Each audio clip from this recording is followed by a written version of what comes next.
اعوذ باللہ من الشیطان الرجیم بسم اللہ الرحمن الرحیم الحمد للہ نحمده ونستعینه ونستغفره ونؤمن به ونتوکل علیہ ونعوذ باللہ من شرور انفسنا ومن سیئات اعمالنا من یهده الله فلا مضل له ومن یضلل فلا هادی له ونشهد ان لا اله الا الله وحده لا شريك له ونشهد ان محمدا عبده ورسوله يا أيها الذين آمنوا إذا نودي للصلاة في يوم الجمعة فاسعوا إلى ذكر الله وذروا البيع ذلكم خير لكم إن كنتم تعلمون فإذا قضيت الصلاة فانتشروا في الأرض وابتغوا من فضل الله واذكروا الله كثيرا لعلكم تفلحون وإذا رأوا تجارة أو لهوا انفضوا إليها وتركوك قائما قل ما عند الله خير من اللهو ومن التجارة والله خير الرازقين بسم الله الرحمن الرحيم الصلاة وإمات الدين من أقامها فقد أقام الدين الصلاة وبراج المؤمنين لو نزل من السماء نار لما نجا منها إلا أحد المساجد حمد لله کے بعد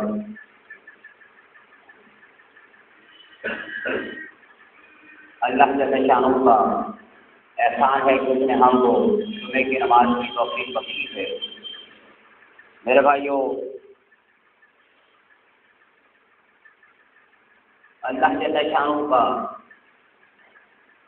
ارشاد پاک ہے کہ جمعے کے دن جب اللہ کے گھر سے اذان کی آواز کو سنو تو اپنا کام مشکور دو اور اللہ کے گھر کی طرف بھاگ کر آؤ۔ دوسری نمازوں کا حکم ہے کہ آہستہ آہستہ چل کر، لیکن جمعے کے دن فرمایا کہ توبہ و قرب کی کوشش کر کے بھاگ کر اللہ کے گھر کی طرف آؤ، اور یہ تمہارے لیے بہتر ہے اگر تم علم رکھتے ہو۔ اور جب نماز سے فارغ ہو جاؤ تو زمین پر پھیل جاؤ اور اللہ کا فضل تلاش کرو، اپنے روزی میں مصروف ہو جاؤ۔ اور اس خبر کی جمعے کے دن چھٹی کرنی ہے یا کام کاج نہیں کرنا، یہ صرف نماز کا حکم ہے کہ اذان کے بعد کاروبار چھوڑ دے، اس کے بعد جب نماز سے فارغ ہو جاؤ تو وقت آؤ من فضل اللہ، اللہ کا فضل تلاش کرو اور اللہ کا ذکر کثرت سے کرتے رہو۔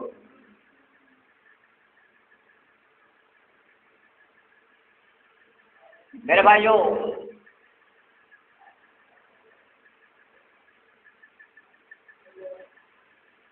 اللہ کی بندگی جو ہے، اللہ کا قرب، وہ نماز سے بڑھ کر اور کسی چیز میں نہیں ہے۔ حضرت جنید بغدادی فرماتے ہیں، اپنے وقت کے ولی اللہ ہے، بہت بڑے عالم ہے،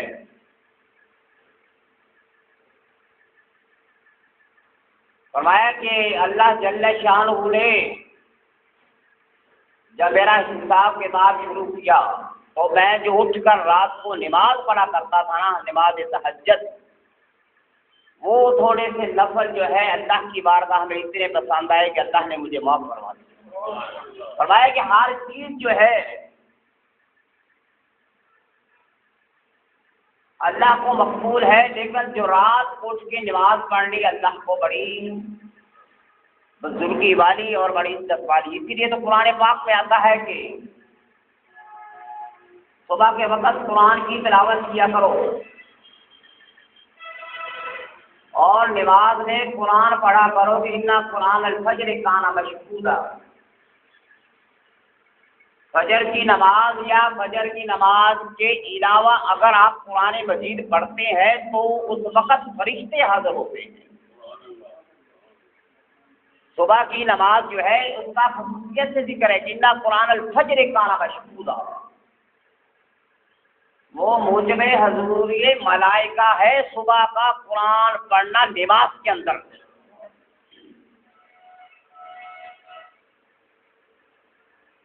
اللہ جل شانہ نے انسان کو آنکھ دی دیکھنے کے لیے،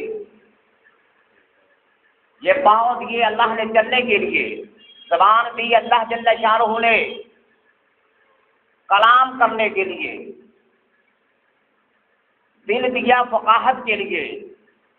تو میرے بھائی، اللہ کا یہ حکم ہے کہ ساری نعمتیں جو میری تجھ کو مل رہی ہے اس کا شکر ادا کر، اور شکر ادا کرنے کا بہترین طریقہ نماز ہے۔ اور جب یہ اللہ کی بارگاہ میں حضوری ہوتی ہے تیری، کہتے ہیں نا کہ موسیٰ علیہ السلام نے اللہ سے کلام کیا تھا، اللہ سے گفتگو کی تھی، اللہ جل شانہ سے باتیں کی تھی۔ تو فرمایا کہ جو آدمی نماز پڑھتا ہے وہ اللہ سے کلام کرتا ہے۔ نہیں یہ بات، ابھی آپ نماز پڑھتے ہیں تو کبھی سوچیں کہ میں تو اس اللہ سے مخاطب ہوں کہ جس کے سامنے میں جھکا پڑا ہوں۔ تو آپ جب کہتے ہیں نا کہ الحمدللہ رب العالمین، تمام تعریف اللہ کے لیے ہے، تو اللہ جل شانہ لبیک کہتا ہے کہ لبیک یا عبدی۔ کبھی ہماری نماز جو ہے، ہم زندگی میں ایک نماز ایسی پڑھ لیں کہ جس میں سوائے خدا کے کوئی بھی حاضر نہ ہو، ایسے ہو سکتا ہے؟ زندگی میں ایک نماز تو ایسی ہونی چاہیے۔ بھائی اگر تو ہم نماز پڑھتے ہیں، ساری دنیا جہان کے کاروبار جو بھی لینا دینا سب نماز میں یاد آتا ہے، اور شیطان وسوسہ ڈالتا ہے، اور نماز کے اندر وسوسات کا آنا خود یہ نماز کو ناقص نہیں کرتا، لیکن جان بوجھ کر نماز کے اندر خیالات کا لے کر آنا نماز کو ناقص کرتا ہے۔ ہے کہ جب اذان آتی ہے نا تو اس وقت شیطان جو ہے بندے کے پیچھے لگا ہوتا ہے، وہ کہتا ہے یار اذانیں تو روزانہ سنتے ہیں لوگ،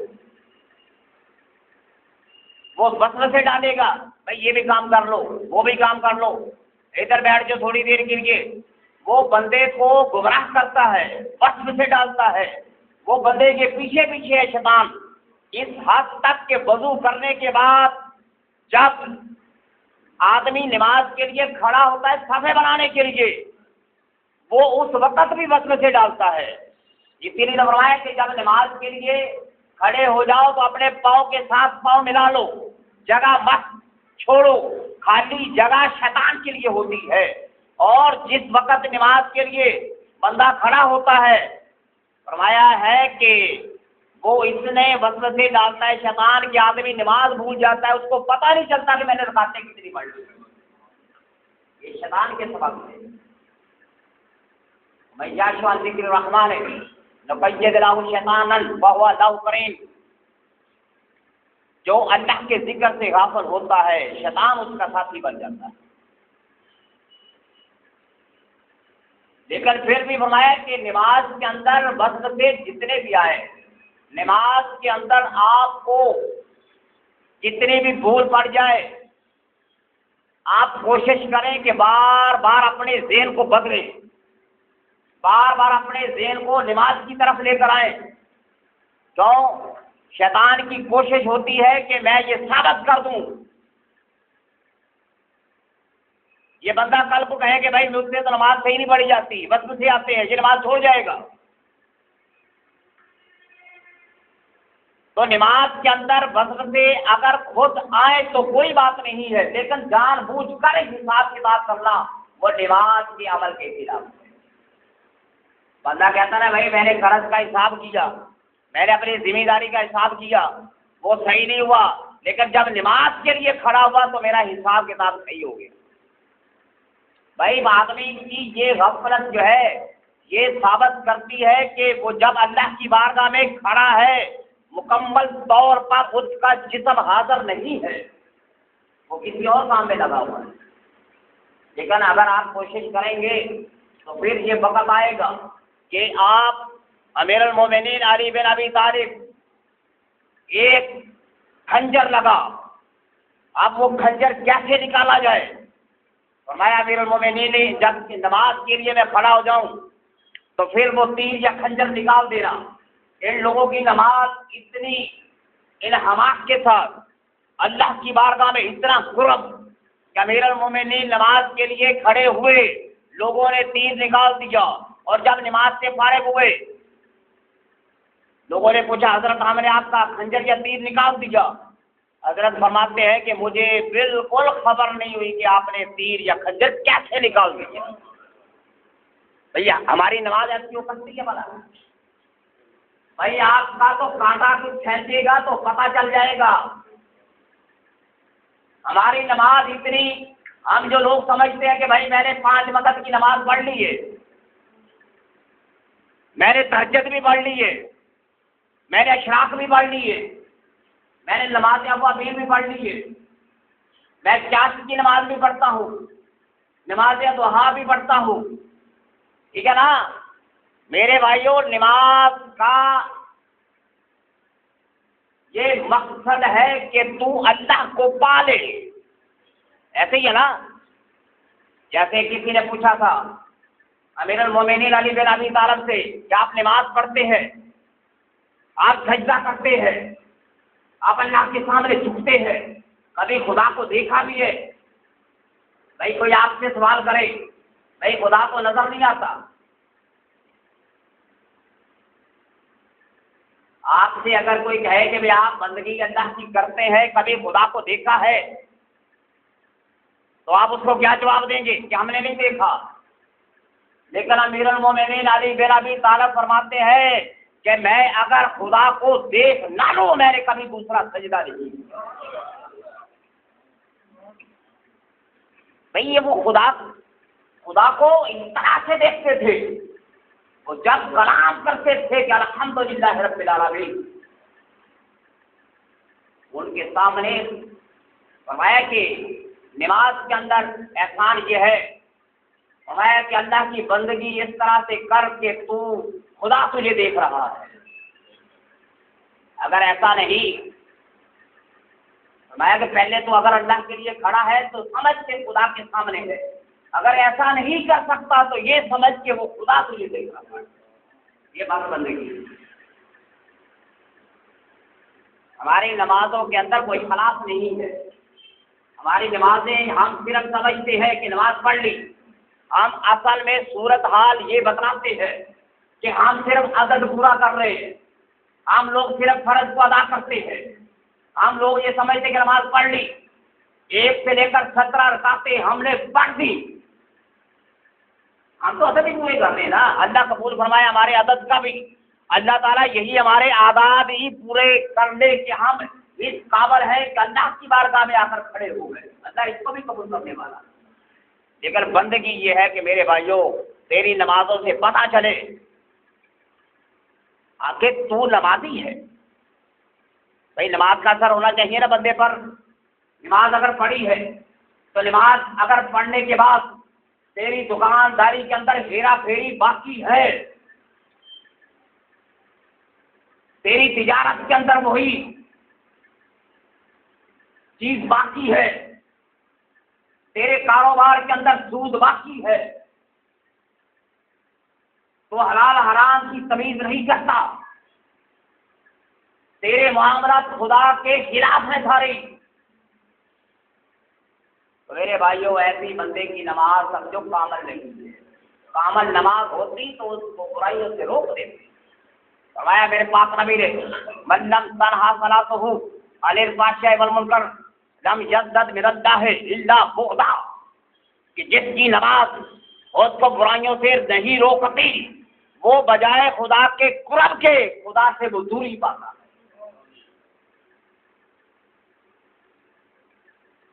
کچھ نہ کچھ تو اثرات ہونے چاہیے، بندے کے اندر دیانت ہو، بندے کے اندر اس کے بول کے اندر سچائی موجود ہو، اس کی راست بازی ہو۔ بھائی لوگ تو ایسے ہونا چاہیے، بھائی پھر وہ آدمی جس نے کبھی نماز نہیں پڑھی وہ آدمی کہتا ہے کہ میں نے نماز نہیں پڑھی لیکن کہتا ہے میں نے سود کا کاروبار بھی کبھی نہیں کیا، بدکاری بھی کبھی نہیں کی، شراب بھی نہیں پی۔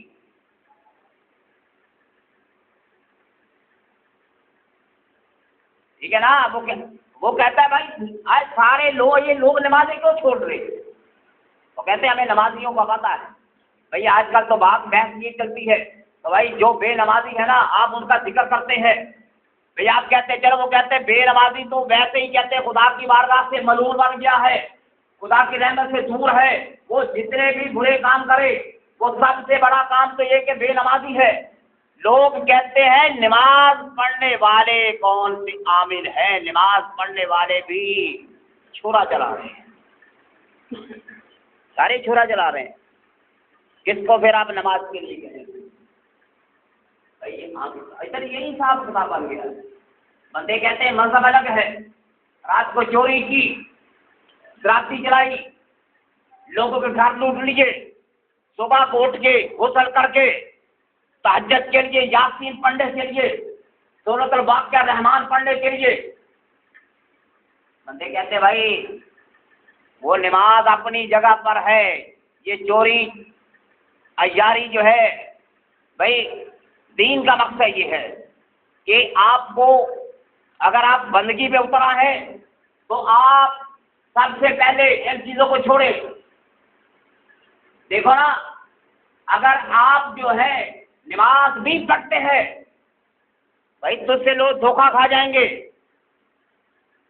تجھ سے دھوکہ کھائیں گے۔ یہ بال کارے کرنے کیوں شریعت نے حرام قرار دیا ہے کہ تیری عمر زیادہ ہے، اس کے بعد تو کلب لگائے گا، لوگوں کو دھوکہ دے گا، اس میں کوئی ایسی بات نہیں ہے۔ بال آپ کارے کر سکتے ہیں کسی عذر کے سبب سے، جیسے جہاد میں حکم ہے، صحابہ کرام کو حکم دیا کہ کافروں کے مقابلے میں جاؤ، اپنے بال کالے کر کے ان کے مقابلے میں کھڑے ہو جاؤ تاکہ تم بوڑھے نہ لگو۔ یہ کوئی چیز میٹر نہیں کرتی، صرف اس وجہ سے روکا گیا ہے کہ لوگ دھوکہ نہ دے کسی کو۔ بھائی 60 سال کا بندہ ہے، کالے بال کر کے وہ 16 سال کی لڑکی کا رشتہ مانگتا ہے، دھوکہ دہی بن جائے گی۔ اس طرح آپ نمازی ہیں، نماز پڑھنے والے ہیں، لوگ تو تجھ پر اعتبار کریں گے، لوگ سمجھیں گے بھائی نمازی ہے تو ہم نے نمازی کی آڑ میں اس کا پٹھا باز دیا ہے، اس پہ بندہ اعتبار کرے گا۔ بھائی نمازی کی آڑ میں اس نے اپنا مال تیرے حوالے کیا، نمازی کی آڑ میں اس نے اپنی ذمہ داری کو اب تیرے حوالے کر دیا۔ بھائی بندہ نماز پڑھنے والا ہے، اس نے اتنا بڑا کاروبار تیرے اندر کر دیا، اس بندے نے تو شرم حیا رکھی کہ تو نمازی ہے لیکن تو نے نماز کی آڑ میں اس کا بھٹا باز دیا۔ یہ خدا سے دھوکہ ہے، خدا کے رسول سے دھوکہ ہے۔ یہ انسان جو ہے المسلم من سالم المسلمون من لسانہ ویدہ، دیکھو نا کہ مسلمان وہ ہے جس کے ہاتھ سے، جس کی زبان سے کسی کو دکھ نہ پہنچے، ایسے ہی ہے نا۔ اور فرمایا کہ مہاجر وہ ہے، مہاجر وہ ہے جو ان باتوں کو چھوڑ دے جس سے اللہ اور اس کے رسول نے منع کیا ہے۔ ایسے ہی حدیث میں آتا ہے کہ مہاجر وہ ہے جو ان چیزوں کو چھوڑ دے جس سے اللہ اور اس کے رسول نے منع کیا ہے۔ تو اب یہی قرآن فویل للمصلین، میں اس آیت کو پڑھ رہا تھا کہ اللہ کیوں کہتا ہے بربادی ہے نمازیوں کے لیے؟ بھائی نمازیوں کے لیے بربادی نہیں نہ ہونی چاہیے، لیکن قرآن کہتا ہے فویل للمصلین الذین هم عن صلاتهم ساہون، جو اپنی نمازوں سے غافل ہیں۔ یعنی کہ نماز کا جو امپریشن تھا، نماز کے ساتھ جو معاملات جڑے ہوئے تھے اس کو بندے نے چھوڑ دیا۔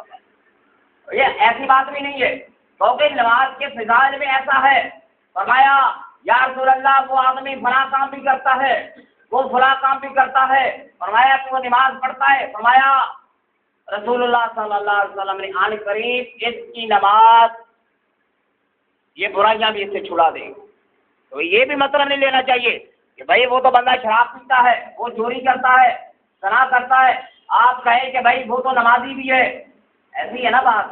تو ہو سکتا ہے کہ اللہ اس کو توبہ کی توفیق دے دے، اور دور سے سبق پکڑنے والا غافل اور گمراہ ہو جائے. ایسے بھی ہو سکتا ہے نا. نماز تو کامل بندے کی ہو جاتی ہے، ایک نماز پڑھی، چلو کم از کم نماز کا اس کو اتنا تو فائدہ ہے کہ کل قیامت کے دن نماز کے متعلق تو سوال نہیں ہوگا، اس میں فرض ادا ہو جاتا ہے. علماء فرماتے ہیں کہ آپ کسی کو مت کہیں کہ اس کی کمائی جو ہے وہ حرام کی ہے، حرام کی کمائی پر اس نے عمرہ کیا، حرام کی کمائی پر اس نے حج کیا. ٹھیک ہے نا؟ کیونکہ اگر اس کو کوئی ثواب نہیں ملے گا لیکن اس کی طرف سے وہ چیز ادا ہو جائے گی، وہ گناہ اس کے ذمہ ہوگا. تو آپ یہ نہ کہیں کسی کو کہ بھائی وہ تو یہ ہے. آج کل مسئلہ یہ بن گیا ہم لوگ دوسروں کی برائیوں کو دیکھتے ہیں. بھائی فلانا آدمی، فلاں آج مولویوں کے متعلق بڑی باتیں ہیں. آدمی کہتے ہیں بھائی ہم مولوی بنا دیں اپنے بچے کو، ہمارے بچے بھی گمراہ ہو جائیں گے. کیونکہ مولویوں کی اتنی دوسرے بندے کی کہانی کوئی بیان نہیں کرتا، اور جو امام مسجد ہے مولوی ہے اس کی چھوٹی سی غلطی کو بھی لوگ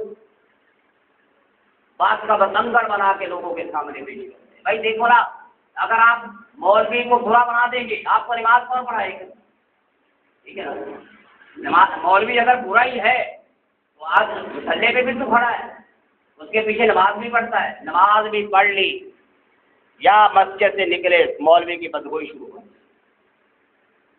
ہمارے لوگ ایسے ہی کرتے ہیں نا. نماز پڑھی تو نماز کا اثر کیا ہوگا؟ ہم خود ہی تقریر نہیں کرتے مولوی کی، مولوی کی عزت ہم لوگ نہیں کرتے، تو مولوی بھی آپ کو نماز پڑھا دے گا، وہ بھی کہے گا بھائی تم اپنے گھر میں اپنے گھر. مولوی کو عزت دو، اپنے امام کی عزت کرو، پھر ریورس ہوگا، دین آئے گا گھروں کے اندر، برکات دین کی آئیں گی. تو میرے بھائیوں، نماز کے لیے یہ ہے کہ ہر بندے پر فرض ہے، اور نماز کا علم حاصل کرنا ہر بندے پر فرض ہے. ٹھیک ہے نا؟ زکوٰۃ ہر بندے پہ فرض نہیں ہے، اس لیے زکوٰۃ کا علم حاصل کرنا بھی ہر بندے پر فرض نہیں ہے. جہاد، حج کا علم، لیکن نماز کا علم حاصل کرنا ہر بندے پر فرض ہے. بندے کو پتہ ہونا چاہیے کہ وقت کب شروع ہوتا ہے، ظہر کی نماز کب ہے، عصر کی نماز، فجر کی، عشاء کی، مغرب کی. کوئی آدمی اللہ کے گھر میں آ کے کھڑا ہو جائے، وہ کہے کہ بھائی میں ظہر کی نماز پڑھنے لگا ہوں، وہ 10 بجے کہے.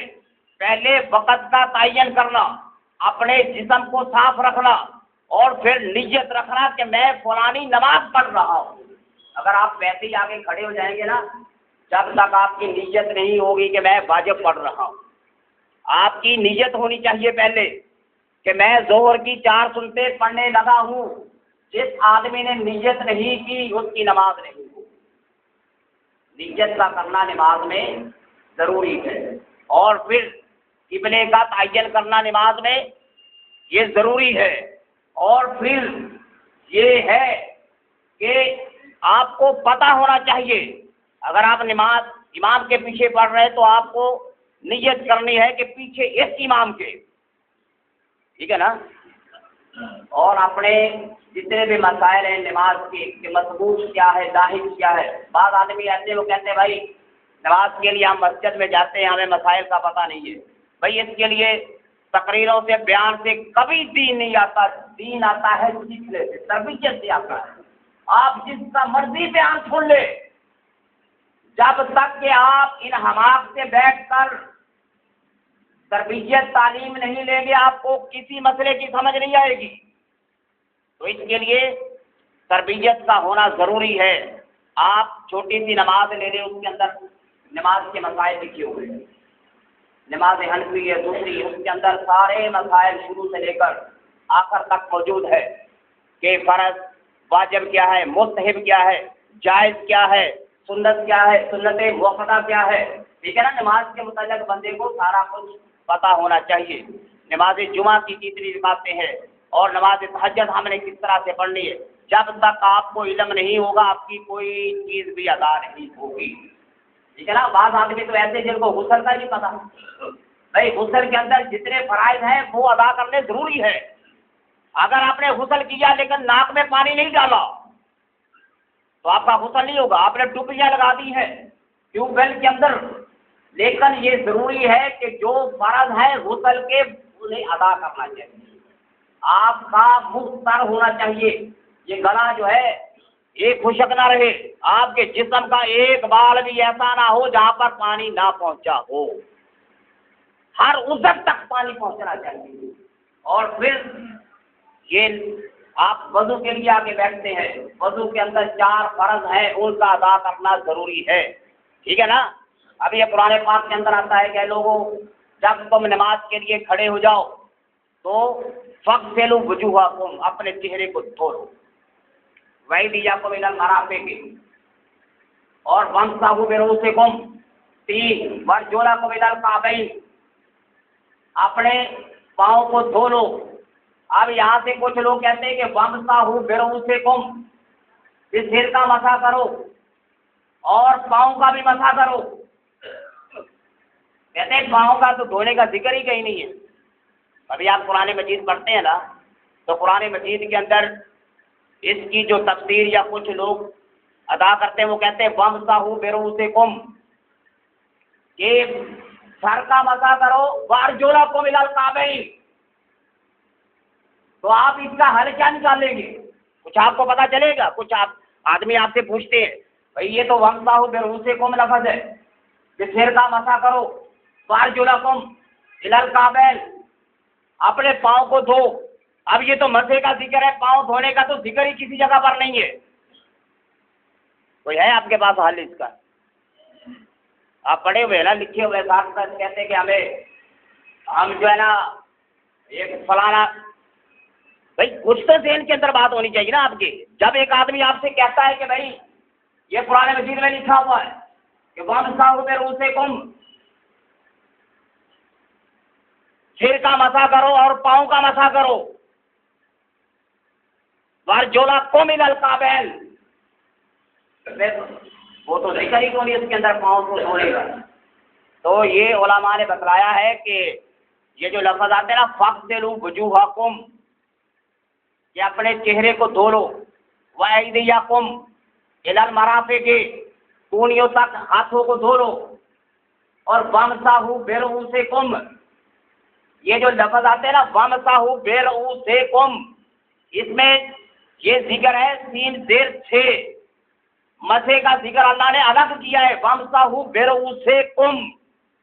اب صرف یہ فرق پڑا کہ اللہ نے مسح کو الگ کیا، وامسحوا برؤوسکم، اگر ہوتا وامسحوا برؤوسکم. آپ آگے لفظ جو آتے وارجلکم، وارجلک سے زیر زبر کا ایک فرق ہے، جس کو علم نحو کے جاننے والے، علم صرف کے جاننے والے، وہ اس سے یہ بات نکالتے ہیں کہ وامسحوا برؤوسکم، سین زیر 6 کے ساتھ اللہ نے ذکر کیا کہ مسح، سر کے اوپر پانی لگاؤ، مسح کرو، اور پھر فاغسلوا وجوہکم، غسل دو اپنے چہروں کو، ہاتھوں کو دھو لو، وایدیکم الی المرافق، وارجلکم الی الکعبین.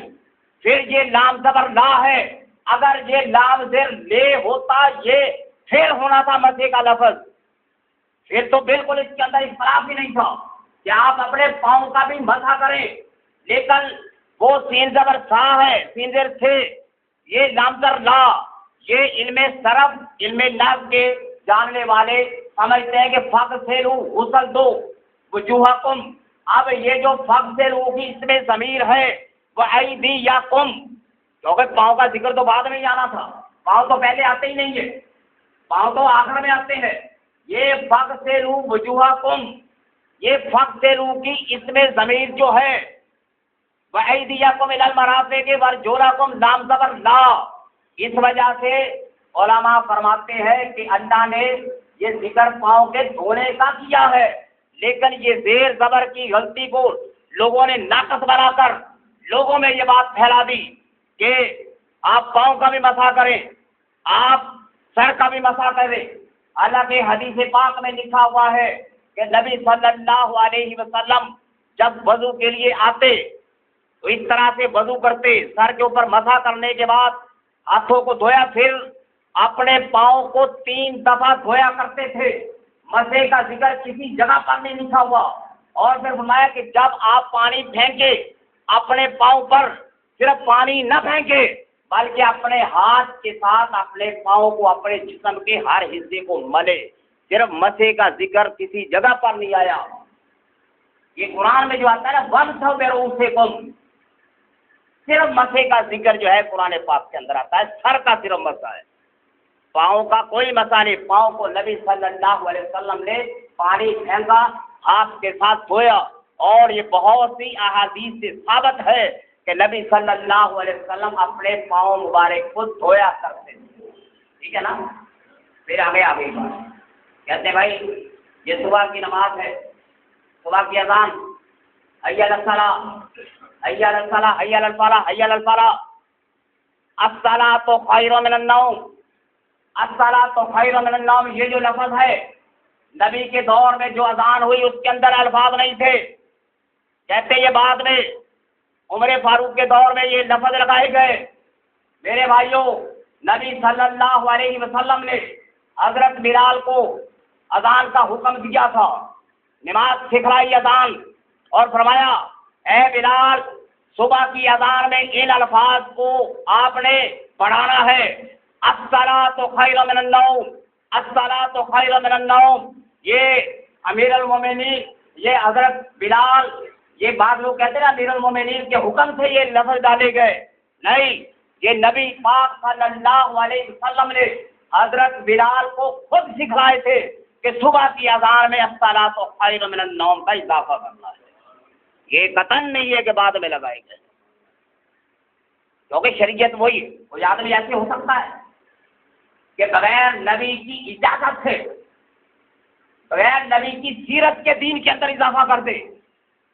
ایک اور بات کی آتی ہے، لوگ کہتے ہیں کہ یہ دوسری اذان جو ہوتی ہے جمعے کے دن، یہ حضرت عثمان غنی کے دور ہے، پہلے ایک ہی اذان آیا کرتی، اذان ایک تھی، بندے زیادہ ہو گئے، آبادیاں بڑھ گئی. امیر المومنین عثمان بن عفان نے اپنے اتحاد سے سارے صحابہ اکرام کو اکٹھا کر کے کہ کس طرح سے لوگوں کو دور والی بستیوں سے، پہاڑی علاقوں سے لوگ آیا کرتے تھے، اور سارے صحابہ اکرام کے مشورے سے یہ طے کیا کہ لوگوں کو آگاہ کرنے کے لیے ایک اذان پہلے دی جائے. ٹھیک ہے نا. میرے بھائیو، یہ جو لوگ ہیں مجتہد تھے، یہ نبی کے تربیت یافتہ تھے، یہ نبی علیہ الصلوۃ والسلام کے شاگرد تھے.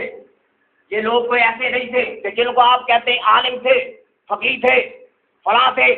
نہیں، فرمایا اے لوگوں اصحابی کالنجوم بیّمتدیتم مقتدیتم، کہ میرے صحابہ ستاروں کی مانند ہیں، جس کی بھی پیروی کرو گے ہدایت پا جاؤ گے. اگر امیر المومنین نے لوگوں کی سہولت کے لیے اس اذان کا اضافہ کیا تو یہ سارے صحابہ اکرام کے مشورے سے ہوا تھا، اور یہ امیر المومنین عثمان ابن عفان نے لوگوں کی سہولت کے لیے یہ کیا تھا. بھائی کچھ چیزیں ایسی ہیں نا، اور اس کو مانا گیا ہے، اس اجتہاد کو آج تک قبول کیا ہے. جو بھی فرقے ہیں اس کو مانتے ہیں، اسلامی ذہن رکھنے والے، اسلامی مذاہب، اسلامی مسالک اس کو مانتے ہیں اور دو اذانیں دیتے ہیں. بھائی بات کہتے ہیں نا، ہم اس کو سیدھا سیدھا بیان کرتے ہیں. کوئی آدمی کہہ رہی نہیں بات ہی نہیں کرو گے نبی کے دور میں. نہیں، جو چیز فیکٹ ہے، جو جس جگہ پر ہے اس کو تسلیم کیا جائے کہ امیر المومنین، جیسے یہ نماز تراویح ہے، نماز تراویح نبی پاک صلی اللہ علیہ وسلم نے صرف 3 دن پڑھی. چوتھے دن صحابہ اکرام آ کے کھڑے ہو گئے، باہر انتظار کر رہے. پوچھا یا رسول اللہ آپ باہر نہیں آتے؟ فرمایا کہ میں نے آپ کو نماز پڑھا دی ہے، ابھی میری بات سنو، اگر میں باہر آؤں گا نماز کا حکم دوں گا تو یہ نماز تراویح بھی تم پر فرض ہو جائے گی. نماز تراویح فرض ہو جائے گی اگر میں آپ کو پھر آ کے پڑھا دوں. تو امت کی سہولت کے لیے پھر امیر المومنین عمر ابن خطاب نے ان کو باقاعدہ ترتیب سے 20 رکعت جو ہے کھڑی کی قرآن مجید اس کے اندر. مجھے ایک بات بتاؤ کہ نبی صلی اللہ علیہ وسلم نے فرمایا کہ جو رات کو قیام کرتا ہے، رات کو دن کو روزہ رکھتا ہے، اللہ تعالیٰ اس کی حفاظت فرماتا ہے. اللہ جل شانہ اس کی مشکلات کو دور کرتا ہے۔ بھائی جو راتوں کا قیام ہے، یہ راتوں کا قیام نبی پاک صلی اللہ علیہ وسلم کی سنت ہے، ٹھیک ہے نا۔ اور اگر امیر المومنین عمر بن خطاب نے ان 20 رکعت نماز کو لاگو کیا، قرآن پڑھنے کے لیے لوگ آتے ہیں، سننے کے لیے آتے ہیں، تو اس میں کون سی بات ایسی ہے جس کو آپ بدعت کہیں گے؟ بھائی بعض لوگ ایسے بھی ہیں جو اپنے آپ کو مواحد اعظم بھی کہتے ہیں ہم توحید پرست ہیں، وہ عمر فاروق کے اس عمل کو بدعت قرار دیتے ہیں۔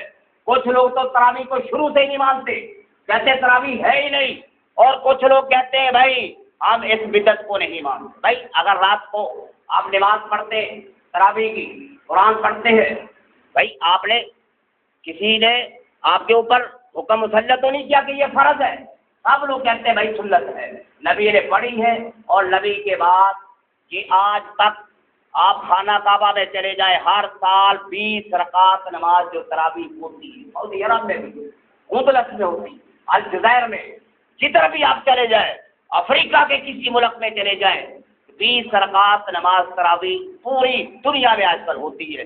اور یہ قرآن پاک اللہ کا ہر سال لاکھوں حفاظ کرام پڑھتے ہیں اور دنیا سنتی ہے، اور یہ اللہ نے ایک وسیلہ بنایا اپنی کتاب کو زندہ رکھنے کا، کہ یہ قرآن کا پیغام، یہ قرآن پڑھا جاتا ہے لیکن تراویحوں میں پوری امت جو ہے قرآن پاک کی تلاوت کرتی ہے، اور ہر جگہ پر قرآن پاک کی یہ برکات جاتی ہے۔ میرے بھائیوں، جس آدمی نے عمل نہیں کرنا وہ بڑے بہانے تلاش کرتا ہے۔ بات یہ ہے کہ آپ اس بات کو مان جائیں کہ نماز ہے۔ بعض لوگ تو ایسے بھی کہتے ہیں دل کی نماز، وہ کہتے ہیں دل کی نماز ہوتی ہے، کہتے ہیں ایسے سر کو گھسائے جا رہا ہے، بس دل کو صاف کر تو، محل اتار دل کی۔ میرے بھائی نماز نبی صلی اللہ علیہ وسلم نے پڑھی ہے، صحابہ اکرام کو پڑھایا ہے، صلو کما رأیتمونی اصلی، اے لوگو نماز پڑھو جس طرح مجھے تم نماز پڑھتے دیکھو۔ تو نبی پاک صلی اللہ علیہ وسلم کے متعلق ہے تہجد ان پر فرض تھی، امت پر فرض نہیں ہے، کچھ ایسی باتیں ہیں۔ اور پھر نبی پاک صلی اللہ علیہ وسلم لکھا ہوا کہ صبح کی نماز میں کون سی صورتیں پڑھتے تھے؟ سورۃ المومنون، عرض حامیم سجدہ، سورۃ الدہر۔ اب یہ نمازوں کے اندر قرآن پڑھنا ثابت ہے، صحابہ اکرام نے پڑھا، اہل بیت نے پڑھا، آج تک امت نماز پڑھ رہی ہے۔ تو کوئی آدمی آپ سے اٹھ کر کہہ دے بھائی صرف دل کو صاف کرو، نماز پڑھنے کی ضرورت نہیں ہے، وہ آدمی انسان کو گمراہ اور انسان کو منافق کر کے مارے گا۔ ایسی تبلیغ کرنے والا جو کہتا بھائی صرف دل کو صاف کرو، نماز نہ پڑھو، میرے بھائیوں آپ اللہ کی بارگاہ میں آ گئے، آپ جتنے بھی گندے ہیں ہو سکتا ہے اللہ اس نماز کی برکت سے آپ کو معاف فرمائے۔